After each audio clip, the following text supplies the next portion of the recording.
a buscar en sus Biblias, y esto nos va a servir de introducción, en el libro de Hebreos capítulo 11, un verso que mucho nos gusta, ¿verdad? Hebreos capítulo 11, del verso número 1.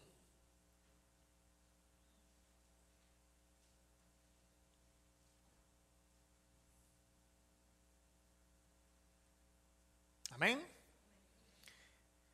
Y dice la palabra de Dios: es pues la fe, la certeza de lo que se espera, la convicción de lo que no se ve. Vamos a orar.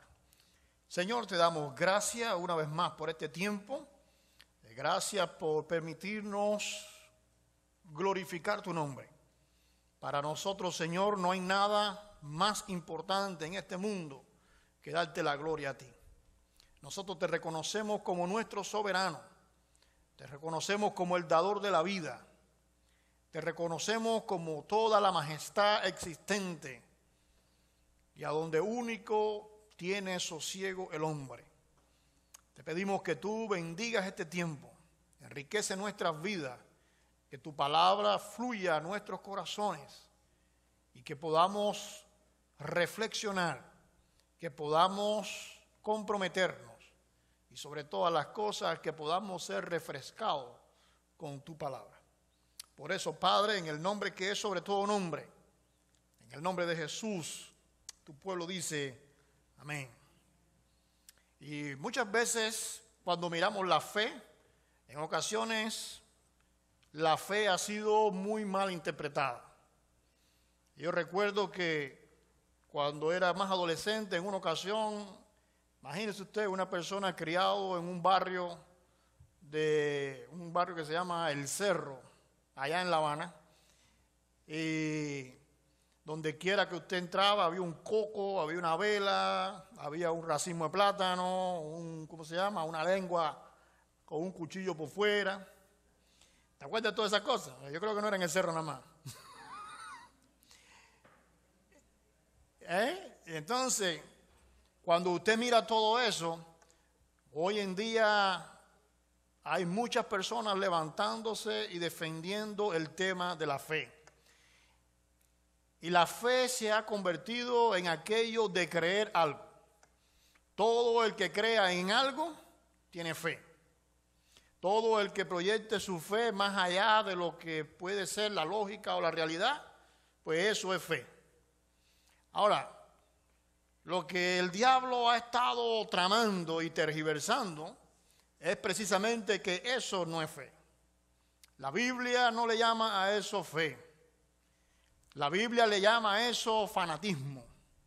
Cuando usted cree en algo, por mucho que usted crea, cuando usted cree en algo y ese algo no es real, eso se llama fanatismo. Nunca se me olvidará, estaba yo en la parada de un autobús allá en Cuba y había una persona que se me acercó. Él sabía que yo era el pastor de ahí, de esa localidad, y se me acercó y dice: yo no puedo tener fe, pues yo si no lo veo. Él así fue una gente espontánea. Usted sabe que la gente en el campo son bastante espontáneos. Y dice: yo no puedo tener fe porque si yo no lo veo, yo no lo creo. Lo que no entra por aquí, no llega aquí. Y entonces dígole yo: ¿y qué usted hace aquí en la parada de la guagua? ¿Qué usted hace en la parada del autobús? Aparentemente usted tiene más fe que yo. Porque en este lugar no pasan autobús.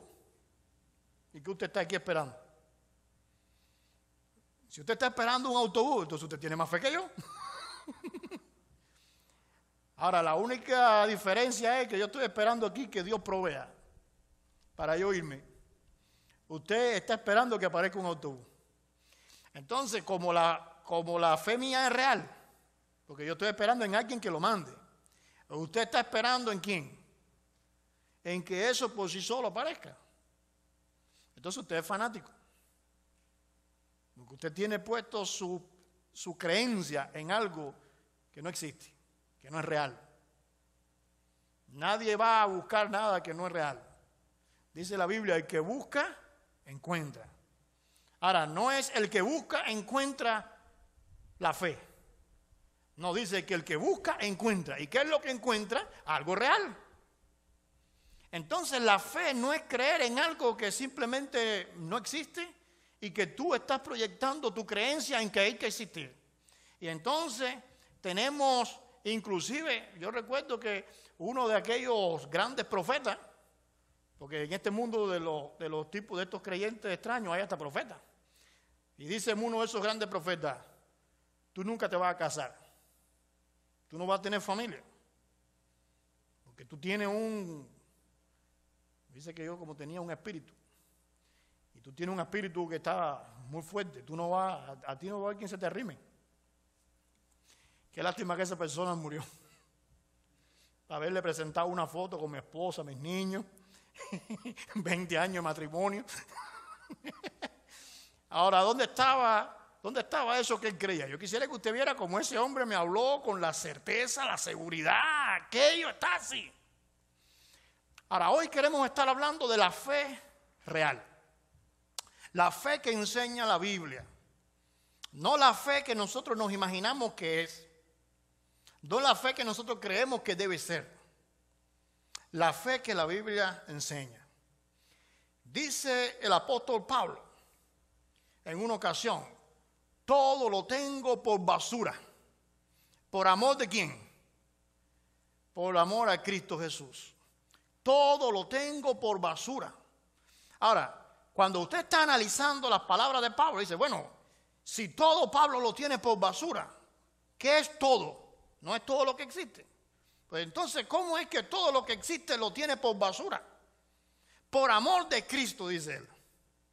Entonces, estamos viendo que la fe no es simplemente el deseo de las cosas materiales, sino que la fe va proyectada mucho más allá que eso. Y dice el apóstol Pablo específicamente, por amor de Cristo. Fíjate que él no dice por amor a la Biblia o por amor a la iglesia.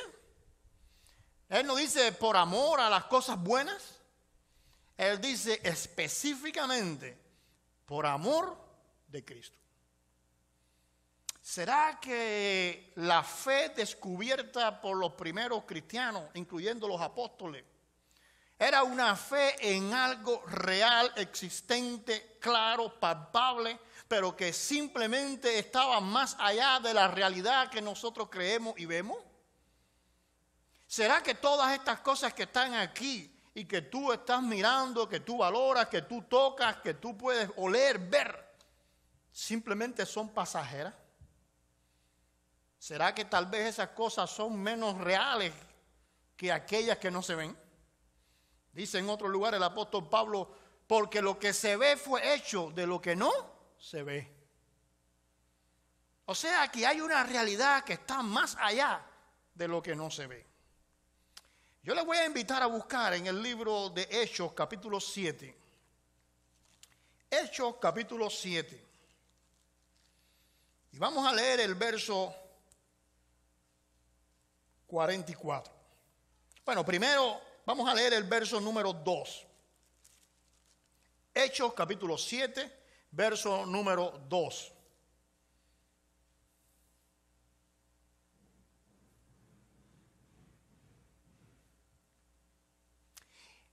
Y dice en el verso número 2 que estando el Esteban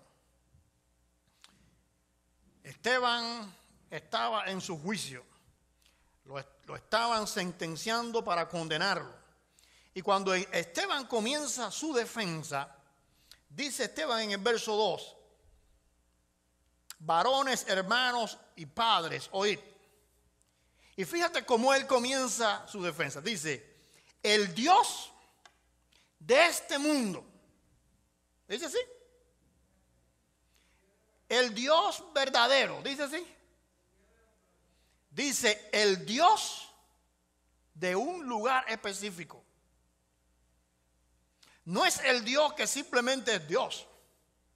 Es el Dios que pertenece a una realidad específica. Y esa realidad específica se llama gloria.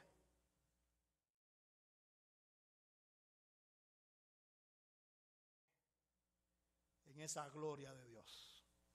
Era tan inmenso lo que estaba viendo. Era tan glorioso lo que estaba mirando que nada tenía valor en este mundo. Ni siquiera su propia vida. Entonces lo tenía todo por basura. Hasta su propia vida la tenía por basura. Volvemos entonces al libro de Hebreos capítulo 11.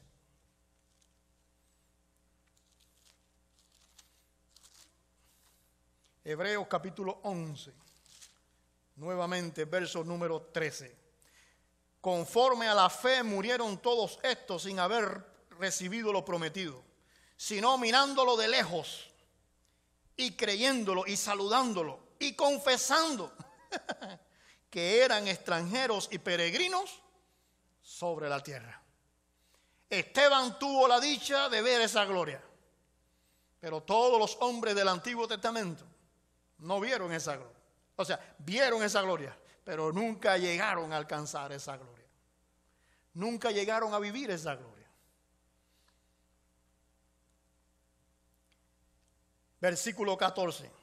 Porque lo que esto dice claramente dan a entender que buscaban una patria. Pues si hubiesen estado pensando en aquella de donde salieron, ciertamente tenían tiempo de volver.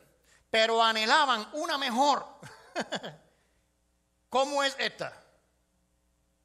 ¿Cómo es esta que anhelaban? Wow. Dice, esto es celestial. Por lo cual, y escucha ahora este punto, por lo cual Dios no se avergüenza de llamarse Dios de ellos. Cuando usted es capaz de proyectarse por encima de todas las cosas, cuando usted es capaz de depositar su fe plenamente en las cosas que están más allá de las cosas materiales, que es solamente una, Dios, su gloria. Cuando usted pone su mirada en eso y todo lo demás usted lo tiene por basura, Dios no se avergüenza nunca de llamarse Dios tuyo. Usted sabe lo que es que Dios diga, yo soy el Dios de fulano, yo soy el Dios de mengano, yo soy el Dios tuyo. No es que tú digas, Él es mi Dios. Sí. Eso lo puede decir cualquiera. Toda aquella gente que creían en el barrio donde yo me crié y que tenían todos aquellos ídolos africanos, todos creían en Dios. Todos creen en Dios. Mira, la persona que menos crea en Dios, cuando el zapato le aprieta, cree en Dios. Yo tuve la oportunidad de predicar en un hospital de niños quemados. Niños que se han quemado. Y digo la oportunidad no por los niños, porque eso es algo deprimente, sino por lo que aprendí de los padres de los niños. Habían personas, usted sabe que en Cuba, bueno, hoy tal vez no tanto, pero unos 20 años atrás, un militar, vestido de militar, por nada del mundo permitía que se le acercara a alguien a hablarle de Cristo, ni de Dios, ni nada por el estilo. Pues cuando yo iba a la sala de quemado, si había algún padre militar, era él quien me llamaba para que yo orara por su hijo. Porque cuando el zapato aprieta, la gente entonces cree. Ahora, entonces el asunto no es que tú creas, sino es que Dios cree en ti. Es que Dios se siente digno, orgulloso de llamarse tu Dios. Ahora, Dios solamente se siente digno de llamarse tu Dios cuando usted tiene su fe puesta ¿dónde? No en que las cosas materiales tienen solución, porque eso lo puede creer cualquiera, sino que hay una ciudad celestial más allá, más importante que cualquier cosa de este mundo. Cuando usted pone su mirada allá, entonces usted es como aquella águila que habla en el Apocalipsis, que dice que es capaz de volar y irse por encima de los problemas. Entonces, si usted le están apedreando, eso no tiene valor. Óigame, si usted lo están crucificando, ¿dónde estaba puesta la mirada de Jesús? En los clavos, en la lanza, en la corona, en la burla. Estaba puesto en una patria celestial que es eterna, que nunca va a pasar, que está cimentada en una palabra: eternidad. Nunca va a dejar de ser. Versículo 16. Pero anhelaban una mejor, esto es celestial, por lo cual Dios no se avergüenza de llamarse Dios de ellos, porque les ha preparado una ciudad.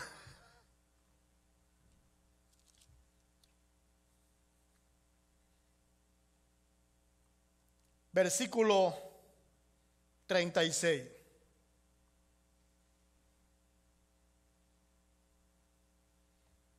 Y hablando de las cosas que esta gente sufrieron, dice: otros experimentaron vituperios y azotes, y además de esto prisiones y cárceles, fueron apedreados, aserrados. Óigame, ¿usted sabe lo que es ser aserrado? Aserrados, puestos a prueba, muertos a filo de espada. Anduvieron de acá para allá cubiertos de pieles de oveja y de cabra, pobres, angustiados, maltratados, de los cuales el mundo no era digno, errando por los desiertos, por los montes, por las cuevas y por las cavernas de la tierra. Y todos estos, aunque alcanzaron buen testimonio, mediante la fe no recibieron lo prometido. Versículo 40. Proveyendo Dios, ¿qué dice tu Biblia? ¿Alguna cosa mejor para quién? Yo quiero que tú lo repitas ahí. Una cosa mejor para nosotros. Dilo. Una cosa mejor para nosotros. No es para otra gente, es para nosotros.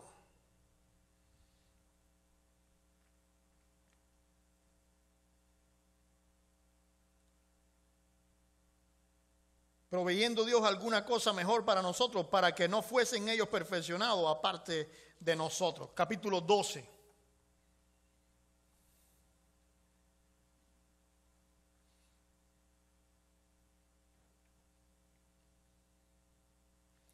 Verso 12. Por lo cual levantar las manos caídas.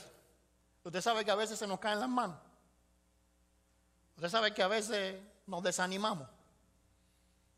Hay quien piensa que los cristianos no se desaniman. Y si usted se desanima es más cristiano. A veces nos desanimamos. A veces nos pasa como aquel momento en que Pedro iba caminando por encima del agua. Y cuando miró el agua, ¿qué le pasó? Mientras él estaba mirando a Jesús, ¿qué pasó? Caminó. Pero cuando miró el agua, se hundió. A veces nos hundimos.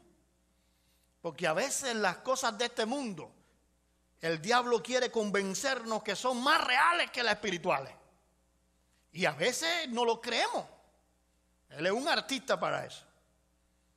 Y cuando entonces usted se cree que las cosas materiales son más reales que las espirituales, entonces usted se empieza a hundir. Ahora, eso no le pasa a los cristianos.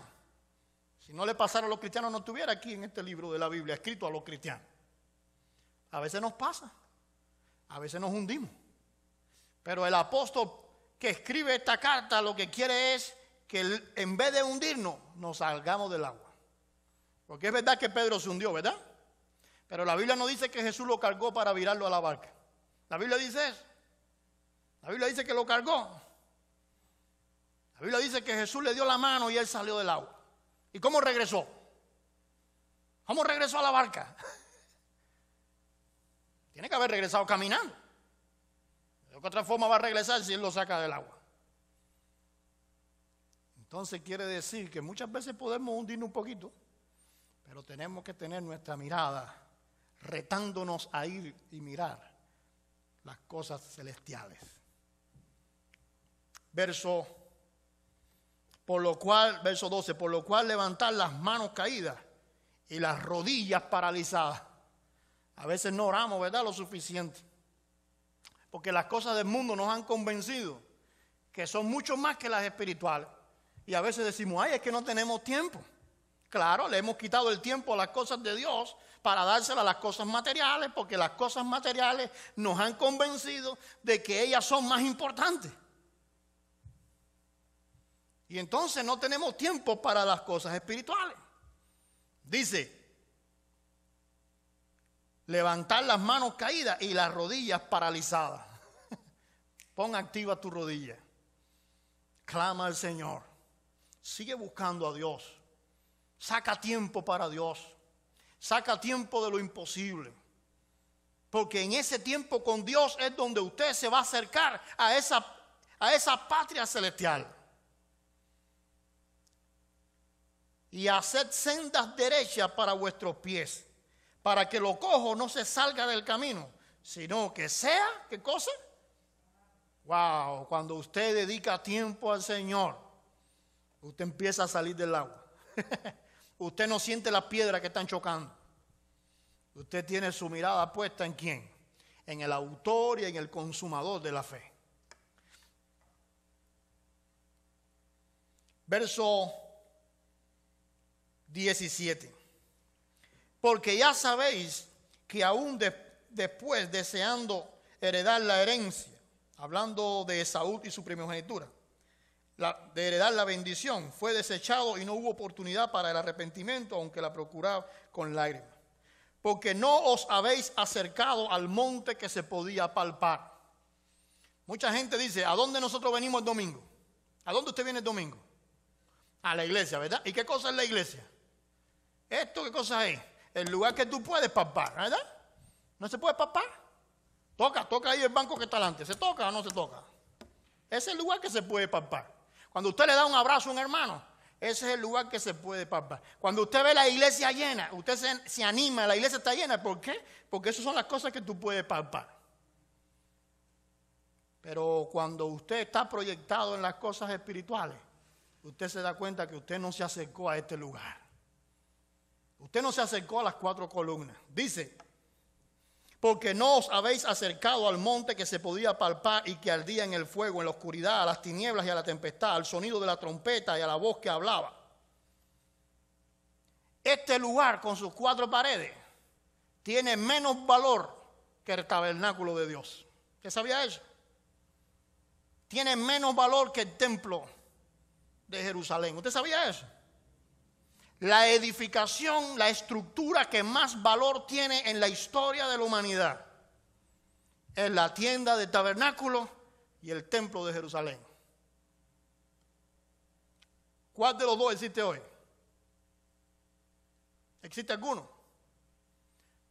Entonces, ese lugar es el lugar de más valor para la humanidad, pero no existe. ¿Y usted sabe por qué no existe? Porque para Dios no tiene el mismo valor. Si no, Dios lo hubiera cuidado. Y ahí estuviera. Pero para Dios no tiene el mismo valor. Hay algo que para Dios tiene más valor. Entonces, en nuestro templo no puede competir con el templo de Dios. ¿No es así? Cuando usted viene acá, es verdad que tenemos que tenerlo bonito, es verdad que tenemos que tenerlo organizado. Pero esa no es la vida cristiana. Aquí venimos a otra cosa. Aquí venimos a entrar en contacto con ¿quién? Con la gloria que no se puede palpar con las manos. Hay muchos lugares que son hasta más bonitos que este. Hoy mismo hay lugares que tienen aire acondicionado. En Portland, que tal vez hubiera sido mejor habernos ido para allá y no haber tenido el servicio aquí. ¿Es verdad? ¿No es verdad? Pero como nosotros no vinimos aquí por el aire acondicionado, ¿cuántos de ustedes vinieron para estar cómodos? Nosotros vinimos aquí porque estamos acercándonos a otro lugar. Dice, versículo 20. No, disculpen, versículo 22. Vamos a dar un salto ahí. Sino que os habéis acercado al monte de Sión, a la ciudad del Dios vivo, a Jerusalén, ¿cuál? No la que está allá en la tierra santa que le llaman, sino a una que está más allá de la mirada del ser humano, una que no se puede tocar. Por eso dice que un día en los atrios de Dios vale más que 1000 fuera de ellos. Pero ¿en cuál atrio de Dios? A la compañía de muchos millares de ángeles. ¿Usted sabía que aquí hay millares de ángeles hoy? ¿Usted sabía eso? Y ellos no están aquí por el aire acondicionado, ni por el banco que tenemos. Ellos están aquí porque ellos están adorando y sirviendo a lo mismo que tú estás adorando y sirviendo, a la gloria de Dios o al Dios de la gloria. A la congregación de los primogénitos que están inscritos en los cielos. ¿Cuántos están inscritos en el libro de la vida? Levante la mano todo el que está inscrito en el libro de la vida. ¡Aleluya! Por eso entonces nos sentimos contentos uno con otro. Porque estamos reunidos, no como seres humanos, sino como personas redimidas por Cristo.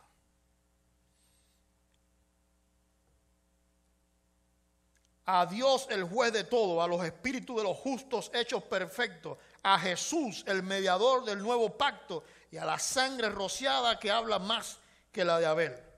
Mirad que no desechéis al que habla, porque si no escaparon aquellos que desecharon al que los amonestaba en la tierra, mucho menos nosotros si desecháramos al que amonesta desde los cielos. Cuando usted viene a acercarse a la cosa de Dios, usted no puede estar escuchando lo que yo digo porque yo me preparé solamente, bíblicamente.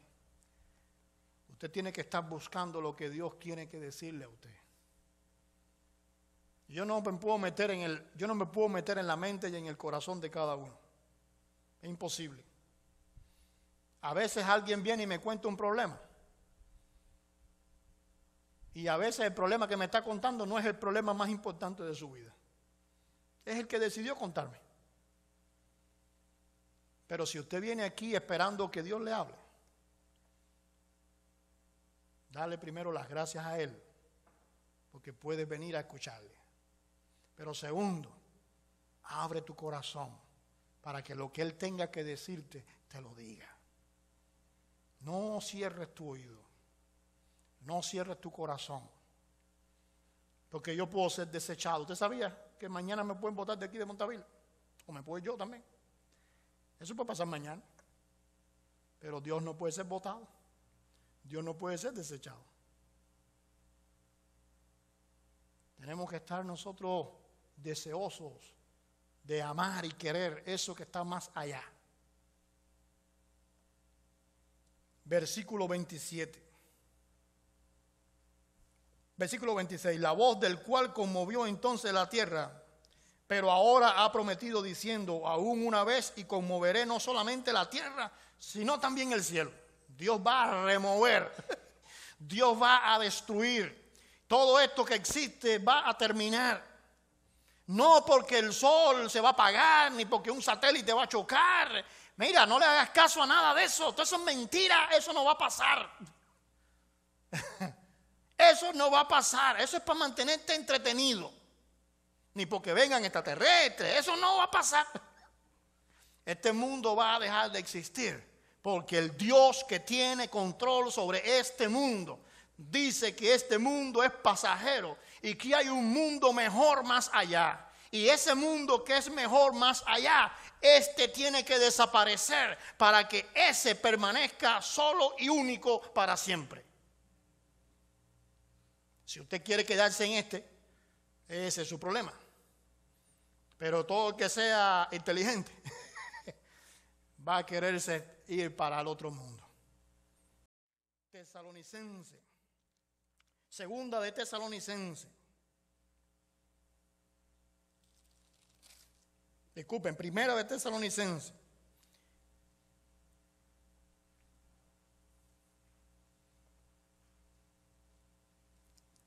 Capítulo 4.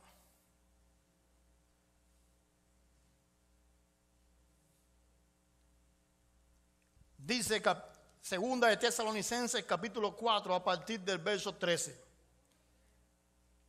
Disculpen, Primera de Tesalonicenses, capítulo 4, verso 13. Tampoco queremos, hermanos, que ignoréis acerca de los que duermen. En ese grupo, ¿quién está? Esteban, ¿se acuerdan? Y todos los que han muerto. Pero muchos de los que duermen ya no existen ni los huesos. Porque hace 2000 años murieron cristianos que hoy no existen los huesos de ellos.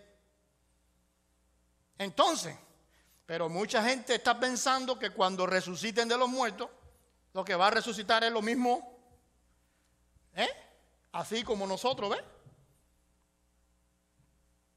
Pero si resucita eso, así, igual, ¿qué va a pasar? Pues le va a pasar igual que al famoso Lázaro. ¿Recuerdan de Lázaro? Jesús resucitó a Lázaro, ¿recuerdan? Y después, ¿qué pasó con Lázaro? Se volvió a morir y ya no lo resucitó más nadie. Entonces se necesita un tipo de resurrección diferente. Dice, porque si creemos que Jesús murió y resucitó, así también traerá Dios con Jesús a los que durmieron en él. Por lo cual os decimos esto en palabra del Señor, que nosotros que vivimos, que habremos quedado hasta la venida del Señor, no precederemos a los que durmieron. Porque el Señor mismo, con voz de mando, con voz de arcángel y con trompeta de Dios, descenderá del cielo. ¿Qué cosa? ¿De dónde es que va a descender? De ese mundo glorioso, eterno, inconmovible. Se va a hacer visible en este mundo que está en candela. Y los muertos en Cristo, ¿qué va a pasar? Resucitarán primero. Luego nosotros, los que vivimos, los que hayamos quedado, seremos arrebatados juntamente con ellos en las nubes para recibir al Señor en el aire. Y así estaremos para siempre. ¿Dónde? Con el Señor. Por tanto, alentaos los unos a los otros con estas palabras.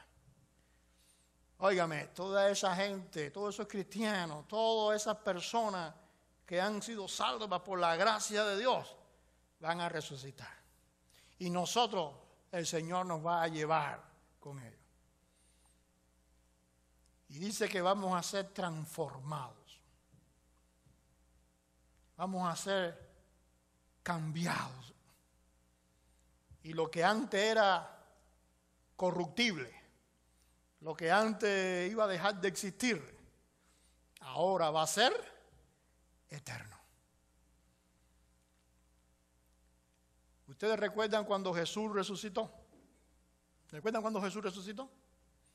En una ocasión estaban los discípulos reunidos. Y dice la Biblia, y Jesús apareció en medio de ellos. Porque el cuerpo que tenía Jesús no es el mismo cuerpo que se puede clavar en una cruz. En otra ocasión vino una muchacha a tocarlo y dice Jesús, no me toque, porque aún no he sido glorificado. Mi cuerpo va a ser diferente. Y dice que un día ascendió a los cielos y se sentó a la diestra de Dios. De esa misma forma, todo ese proceso que pasó Jesús es el mismo proceso que vamos a vivir nosotros. Es el mismo proceso que van a vivir los que han muerto en Cristo. Ahora sí vamos a terminar. Primera de Pedro. Ahora sí. Primera de Pedro. Segunda de Pedro, capítulo 3.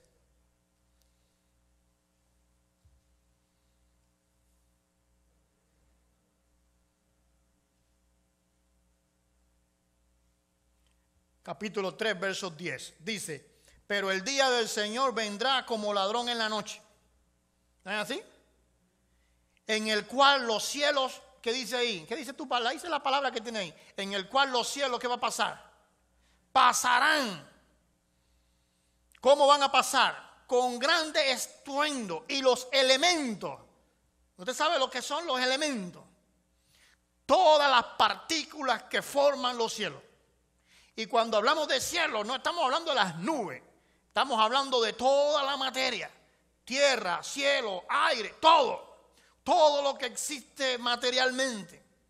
Todos los elementos ardiendo serán deshechos, y la tierra y las obras que en ella hay serán, ¿qué cosa? Quemadas.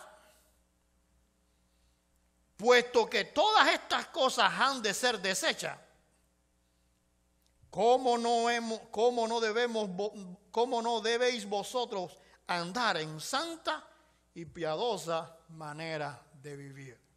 O sea, ¿cómo no vamos a estar sembrando para ese mundo celestial? ¿Cómo no vamos a estar viviendo para ese mundo celestial? ¿Cómo no vamos a estar enfocados en ese mundo celestial si de un momento a otro este mundo puede dejar de existir y no va a quedar nada? Puesto que todas estas cosas han de ser deshechas, ¿cómo no debéis vosotros andar en santa y piadosa manera de vivir, esperando y apresurándoos para la venida del día de Dios, en el cual los cielos encendiéndose serán deshechos y los elementos siendo quemados se fundirán? Pero nosotros esperamos, según su promesa. ¿Qué cosa tú esperas? ¿Qué dice ahí? Cielo nuevo, aleluya, y tierra nueva. No es que es un cielo y una tierra, porque dice nuevo. Es ese mundo celestial al que vamos todos a llegar. Wow.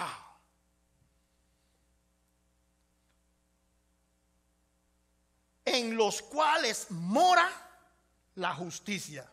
Por lo cual, oh amados, estando en espera de estas cosas, procurar con diligencia ser hallados por Él sin manchas e irreprensibles en paz.